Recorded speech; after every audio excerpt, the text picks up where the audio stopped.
शुक्ल पक्ष की नवमी तिथि, बैसाख महीना,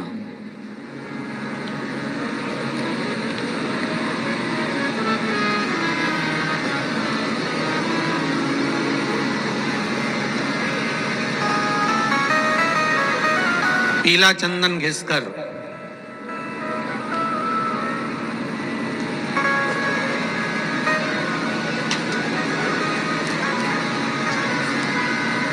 उस चंदन को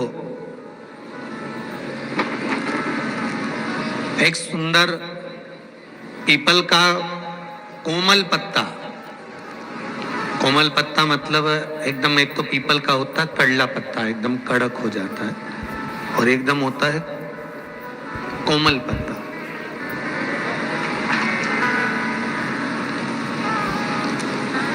उस पीपल के कोमल पत्ते पर पीला चंदन घिसकर, जो वो चंदन होता है, उस चंदन को घिसकर उस चंदन को उस पत्ते पर रख लें। और महाराज उस पत्ते को मध्याह्न के समय पर, जैसे जब सुबह के समय पर सारी पूजन हो जाए, अर्चना हो जाए, भगवान शिव के मंदिरों में जल समर्पित हो जाए, उसके बाद में जब बाबा एकदम आनंद में विराजे हों, तब जहां शिवलिंग रखा होता है,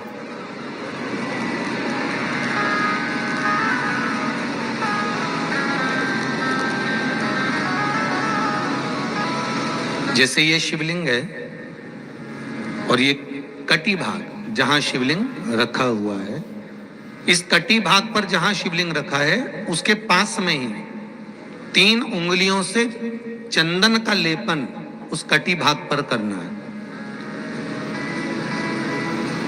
जो उंगलियां लगी रहेगी उसी को अशोक सुंदरी वाली जगह पर स्पर्श करना है, और अशोक सुंदरी वाली जगह पर स्पर्श कर कर कुछ देर तक चंदन लगे रहने देना है। उसके बाद में उस चंदन को वापस निकाल कर लेकर आना है।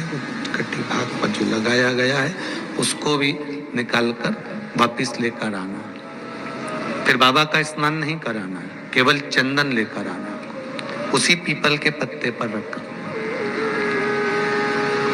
एक डिब्बी में उस चंदन को आप रख लीजिए। कुछ दिन, जिसकी नेत्र ज्योति कमजोर है, चश्मा लग रहा हो, श्रवण शक्ति कमजोर हो, सुनाई कम दे रहा हो, उसके कंठ से इस ठोड़ी तक उस चंदन का तिलक लगाना प्रारंभ कर दीजिए, और नेत्रों के नीचे थोड़ा सा वो चंदन लगाना प्रारंभ कर दीजिए। लगभग 20 से 22 दिन तक आप उसका प्रयोग करिए, और एक रुद्राक्ष का जल शिव को समर्पित कर कर उस जल का आचमन करना प्रारंभ कर लीजिए। लगभग 22 दिन लगेंगे। धीरे धीरे फिर जाकर डॉक्टर को जांच करा लेना, नेत्र की ज्योति बढ़ना प्रारंभ हो गई है। पर विश्वास के साथ में, भरोसे के साथ में, क्योंकि सबसे मूल अगर कुछ है तो विश्वास मूल है। मानो तो मैं गंगा मां हूं, और ना मानो तो बहता पानी। अगर आपका विश्वास प्रबल होगा, भरोसा अगर प्रबल होगा, विश्वास अगर प्रबल होगा, तो भगवान मिलेगा। और अगर विश्वास नहीं है तो परमात्मा नहीं मिल सकता।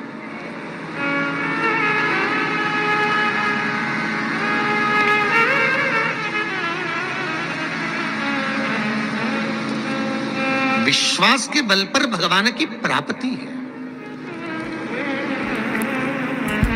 विश्वास